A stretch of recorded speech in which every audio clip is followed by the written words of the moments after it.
أعوذ بالله من الشيطان الرجيم. بسم الله الرحمن الرحيم. الحمد لله الذي أنزل على عبده الكتاب ولم يجعل له عوجا قيما لينذر بأسا شديدا من لدنه ويبشر المؤمنين الذين يعملون الصالحات أن لهم أجرا حسنا ماكثين فيه أبدا وينذر الذين قالوا اتخذ الله ولدا ما لهم به من علم ولا لآبائهم كبرت كلمة تخرج من أفواههم إن يقولون إلا كذبا فلعلك باخع نفسك على آثارهم إن لم يؤمنوا بهذا الحديث أسفا إنا جعلنا ما على الأرض زينة لها لنبلوهم أيهم أحسن عملا وإنا لجاعلون ما عليها صعيدا جرزا أم حسبت أن أصحاب الكهف والرقيم كانوا من آياتنا عجبا إذ أوى الفتية إلى الكهف فقالوا ربنا آتنا من لدنك رحمة وهيئ لنا من أمرنا رشدا فضربنا على آذانهم في الكهف سنين عددا ثم بعثناهم لنعلم أي الحزبين أحصى لما لبثوا أمدا نحن نقص عليك نبأهم بالحق إنهم فتية آمنوا بربهم وزدناهم هدى وربطنا على قلوبهم إذ قاموا فقالوا ربنا رب السماوات والأرض لن ندعو من دونه إلها لقد قلنا إذا شططا هؤلاء قوم اتخذوا من دونه آلهة لولا يأتون عليهم بسلطان بين فمن أظلم ممن افترى على الله كذبا وإذ اعتزلتموهم وما يعبدون إلا الله فأووا إلى الكهف ينشر لكم ربكم من رحمته ويهيئ لكم من أمركم مرفقا وترى الشمس إذا طلعت تزاور عن كهفهم ذات اليمين وإذا غربت تقرضهم ذات الشمال وهم في فجوة منه ذلك من آيات الله من يهد الله فهو المهتد ومن يضلل فلن تجد له وليا مرشدا وتحسبهم أيقاظا وهم رقود ونقلبهم ذات اليمين وذات الشمال وكلبهم باسط ذراعيه بالوصيد لو اطلعت عليهم لوليت منهم فرارا ولملئت منهم رعبا وكذلك بعثناهم ليتساءلوا بينهم قال قائل منهم كم لبثتم قالوا لبثنا يوما أو بعض يوم قالوا ربكم أعلم بما لبثتم فابعثوا أحدكم بورقكم هذه إلى المدينة فلينظر أيها أزكى طعاما فليأتكم برزق منه وليتلطف ولا يشعرن بكم أحدا إنهم إن يظهروا عليكم يرجموكم أو يعيدوكم في ملتهم ولن تفلحوا إذا أبدا وكذلك أعثرنا عليهم ليعلموا أن وعد الله حق وأن الساعة لا ريب فيها إذ يتنازعون بينهم أمرهم فقالوا بنوا عليهم بنيانا ربهم أعلم بهم قال الذين غلبوا على أمرهم لنتخذن عليهم مسجدا سيقولون ثلاثة رابعهم كلبهم ويقولون خمسة سادسهم كلبهم رجما بالغيب ويقولون سبعة وثامنهم كلبهم قل ربي أعلم بعدتهم ما يعلمهم إلا قليل فلا تمار فيهم إلا مراء ظاهرا ولا تستفت فيهم منهم أحدا ولا تقولن لشيء إني فاعل ذلك غدا إلا أن يشاء الله واذكر ربك إذا نسيت وقل عسى أن يهديني ربي لأقرب من هذا رشدا ولبثوا في كهفهم 300 سنين وازدادوا 9. قل الله أعلم بما لبثوا له غيب السماوات والأرض أبصر به وأسمع ما لهم من دونه من ولي ولا يشرك في حكمه أحدا. واتل ما أوحي إليك من كتاب ربك لا مبدل لكلماته ولن تجد من دونه ملتحدا.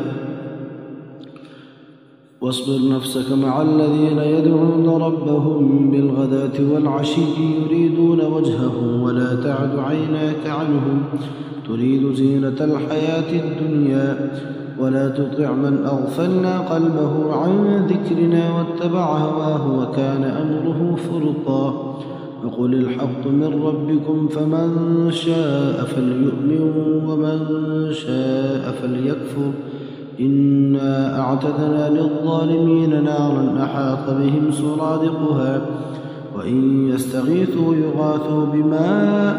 كالمهل يشوي الوجوه بئس الشراب وساءت مرتفقا. إن الذين آمنوا وعملوا الصالحات إنا لا نضيع أجر من أحسن عملا. أولئك لهم جنات عدن تجري من تحتهم الأنهار يحلون فيها من أساور من ذهب ويلبسون ثيابا خضرا من سندس واستبرق متكئين فيها على الأرائك نعم الثواب وحسنت مرتفقا. واضرب لهم مثلا الرجلين جعلنا لأحدهما جنتين من أعناب وحففناهما بنخل وجعلنا بينهما زرعا كلتا الجنتين آتت أكلها ولم تظلم منه شيئا وفجرنا خلالهما نهرا وكان له ثمر. فقال لصاحبه وهو يحاوره أنا أكثر منك مالا وأعز نفرا. ودخل جنته وهو ظالم لنفسه قال ما أظن أن تبيد هذه أبدا وما أظن الساعة قائمة ولئن رددت إلى ربي لأجدن خيرا منها منقلبا. قال له صاحبه وهو يحاوره أكفرت بالذي خلقك من تراب ثم من نطفة ثم سواك رجلا لكن هو الله ربي ولا أشرك بربي أحدا. ولولا إذ دخلت جنتك قلت ما شاء الله لا قوة إلا بالله إن ترني أنا أقل منك مالا وولدا فعسى ربي أن يؤتيني خيرا من جنتك ويرسل عليها حسبانا من السماء فتصبح صعيدا زلقا أو يصبح ماؤها غورا فلن تستطيع له طلبا. أو حيط بثمره فأصبح يقلب كفيه على ما أنفق فيها وهي خاوية على عروشها ويقول يا ليتني لم أشرك بربي أحدا. ولم تكن له فئة ينصرونه من دون الله وما كان منتصرا. هنالك الولاية لله الحق هو خير ثوابا وخير عقبا. واضرب لهم مثل الحياة الدنيا كماء إن أنزلناه من السماء فاختلط به نبات الأرض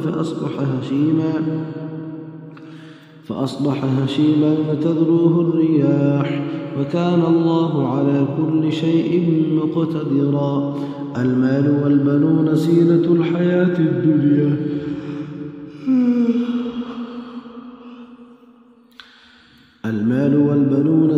الحياة الدنيا والباقيات الصالحات خير عند ربك ثوابا وخير أملا. ويوم نسير الجبال وترى الأرض بارزة وحشرناهم فلم نغادر منهم أحدا وعرضوا على ربك صفا لقد جئتمونا كما خلقناكم أول مرة بل زعمتم أن لن نجعل لكم موعدا. ووضع الكتاب فترى المجرمين مشفقين مما فيه ويقولون يا ويلتنا ما لهذا الكتاب لا يغادر صغيرة ولا كبيرة إلا أحصاها ووجدوا ما عملوا حاضرا ولا يظلم ربك أحدا. وإذ قلنا للملائكة اسجدوا لآدم فسجدوا إلا إبليس كان من الجن ففسق عن أمر ربه أفتتخذونه وذريته أولياء من دوني وهم لكم عدو بئس للظالمين بدلا ما أشهدتهم خلق السماوات والأرض ولا خلق أنفسهم وما كنت متخذ المضلين عضدا ويوم يقول نادوا شركائي الذين زعمتم فدعوهم فلم يستجيبوا لهم وجعلنا بينهم موبقا ورأى المجرمون النار فظنوا أنهم مواقعوها ولم يجدوا عنها مصرفا ولقد صرفنا في هذا القرآن للناس من كل مثل وكان الإنسان أكثر شيء جدلا وما منع الناس أن يؤمنوا إذ جاءهم الهدى ويستغفروا ربهم إلا أن تأتيهم سنة الأولين أو يأتيهم العذاب قبلا وما نرسل المرسلين إلا مبشرين ومنذرين ويجادل الذين كفروا بالباطل ليدحضوا به الحق واتخذوه آياتي وما أنذروا هزوا ومن أظلم ممن ذكر بآيات ربه فأعرض عنها ونسي ما قدمت يداه إنا جعلنا على قلوبهم أكنة أن يفقهوه وفي آذانهم وقرا وإن تدعهم إلى الهدى فلن يهتدوا إذا أبدا وربك الغفور ذو الرحمة لو يؤاخذهم بما كسبوا لعجل لهم العذاب ولهم موعد لن يجدوا من دونه موئلا وتلك القرى أهلكناهم لما ظلموا وجعلنا لمهلكهم موعدا وإذ قال موسى لفتاه لا أبرح حتى أبلغ مجمع البحرين أو أمضي حقبا فلما بلغا مجمع بينهما نسيا حوتهما فاتخذ سبيله في البحر سربا فلما جاوزا قال لفتاه آتنا غداءنا لقد لقينا من سفرنا هذا نصبا قال أرأيت إذ أوينا إلى الصخرة فإني نسيت الحوت وما أنسانيه إلا الشيطان أن أذكره واتخذ سبيله في البحر عجبا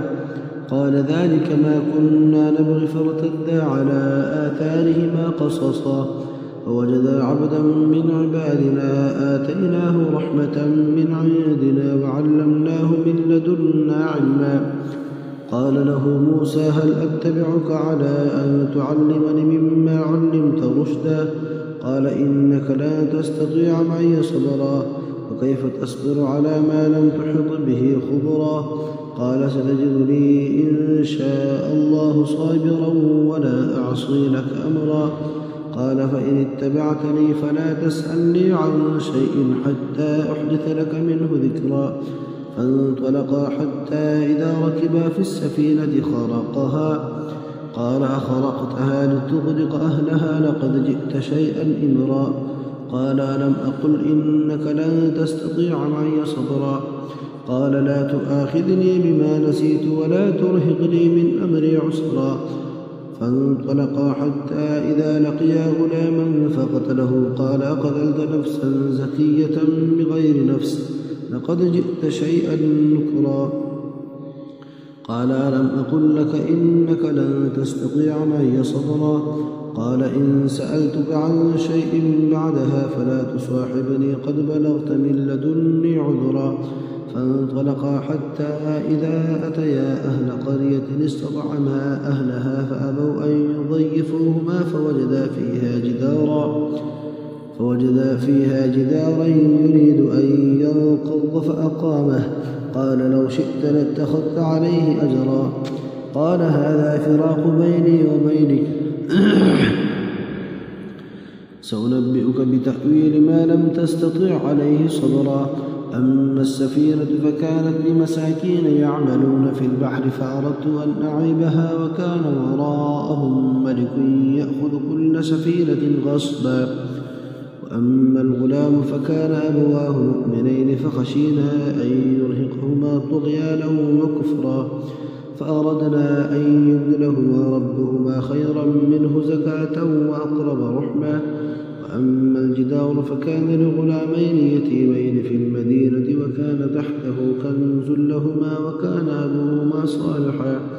فأراد ربك أن يبلغا أشدهما ويستخرجا كنزهما رحمة من ربك وما فعلته عن أمري ذلك تأويل ما لم تستطع عليه صبرا. ويسألونك عن ذي القرنين قل سأتلو عليكم منه ذكرا. إنا مكنا له في الأرض وآتيناه من كل شيء سببا فأتبع سببا حتى إذا بلغ مغرب الشمس وجدها تغرو في عين حمية ووجد عندها قوما قلنا يا ذا القرنين إما أن تعذب وإما أن تتخذ فيهم حسنا. قال أما من ظلم فسوف نعذبه ثم يرد إلى ربه فيعذبه عذابا نكرا. وأما من آمن وعمل صالحا فله جزاء الحسنى وسنقول له من أمرنا يسرا. ثم أتبع سببا حتى إذا بلغ مطلع الشمس وجدها تطلع على قوم لم نجعل لهم من دونها سترا كذلك وقد أحطنا بما لديه خبرا. ثم أتبع سببا حتى إذا بلغ بين السدين وجد من دونهما قوما لا يكادون يفقهون قولا قالوا يا ذا القرنين إن يأجوج ومأجوج مفسدون في الأرض فهل نجعل لك خرجا على أن تجعل بيننا وبينهم سدا. قال ما مكنني فيه ربي خير فأعينوني بقوة أجعل بينكم وبينهم ردما. آتوني زبر الحديد حتى إذا ساوى بين الصدفين قال انفخوا حتى إذا جعله نارا قال آتوني أفرغ عليه قطرا فما استطاعوا أن يظهروه وما استطاعوا له نقبا. قال هذا رحمة من ربي فإذا جاء وعد ربي جعله دكا وكان وعد ربي حقا. وتركنا بعضهم يومئذ يموج في بعض ونفخ في الصور فجمعناهم جمعا وعرضنا جهنم يومئذ للكافرين عرضا. الذين كانت أعينهم في غطاء عن ذكري وكانوا لا يستطيعون سمعا. أفحسب الذين كفروا أن يتخذوا عبادي من دوني أولياء إنا أعتدنا جهنم للكافرين نزلا. قل هل ننبئكم بالأخسرين أعمالا الذين ضل سعيهم في الحياة الدنيا وهم يحسبون أنهم يحسنون صنعا. أولئك الذين كفروا بآيات ربهم ولقائه فحبطت أعمالهم فلا نقيم لهم يوم القيامة وزنا ذلك جزاؤهم جهنم بما كفروا واتخذوا آياتي ورسلي هزوا. إن الذين آمنوا وعملوا الصالحات كانت لهم جنات الفردوس نزلا خالدين فيها لا يبغون عنها حولا. قل لو كان البحر مدادا لكلمات ربي لنفد البحر قبل أن تنفد كلمات ربي ولو جئنا بمثله مددا. قل إنما أنا بشر مثلكم يوحى إلي أنما إلهكم إله واحد فمن كان يرجو لقاء ربه فليعمل عملا صالحا ولا يشرك بعبادة ربه أحدا.